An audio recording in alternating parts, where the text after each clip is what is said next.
ನನಗೆ ನವರಾತ್ರಿಯ ಸಂದರ್ಭದಲ್ಲಿ 9 ದಿನ ಮೌನವಾಗಿರುವಂಥ ಸಂಗತಿ ಯಾಕೆ ಅಂತಂದರೆ, ನವರಾತ್ರಿಯಲ್ಲಿ ಸ್ವಾಮೀಜಿಗಳೇ ನೀವು ಉಪವಾಸ ಇರೋದು ಯಾಕೆ?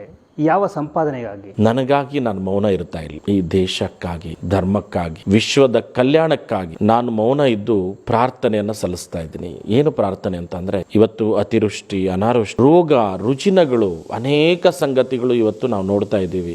ಸಾಮಾನ್ಯ ಜನ ತಡ್ಕೊಳಕ್ಕಾಗ್ತಾ ಇಲ್ಲ, ಒದ್ದಾಡ್ತಾ ಇದ್ದಾರೆ. ಅಂಥ ಒದ್ದಾಡೋದನ್ನು ನೋಡೋಕ್ಕಾಗಲ್ಲ.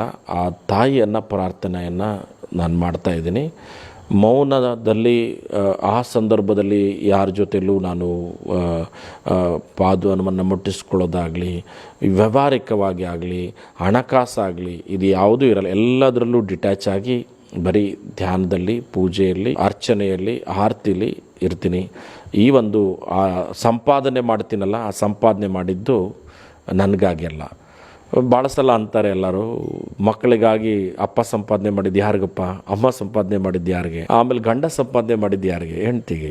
ನಾನು ಸಂಪಾದನೆ ಮಾಡಿದ್ದು ನನಗೆ ಅದು ಯಾರೂ ಇಲ್ಲ. ನನಗೆ ಸಮಾಜನೇ ಬಂದು, ಸಮಾಜನೇ ತಂದೆ, ಸಮಾಜನೇ ತಾಯಿ, ಸಮಾಜನೇ ಎಲ್ಲ ನಂಬಿರೋ ಭಕ್ತರಿಗೆ ಧಾರೆ ಎರಿತೀನಲ್ಲ, ಅದನ್ನು ಕೊಡ್ತೀನಲ್ಲ, ಅದರಲ್ಲೇ ಸಂತೃಪ್ತಿ ಇರೋದು. ಹಾಗಾಗಿ ಈ ಅನುಷ್ಠಾನ ಸಮಾಜಕ್ಕಾಗಿ, ದೇಶಕ್ಕಾಗಿ.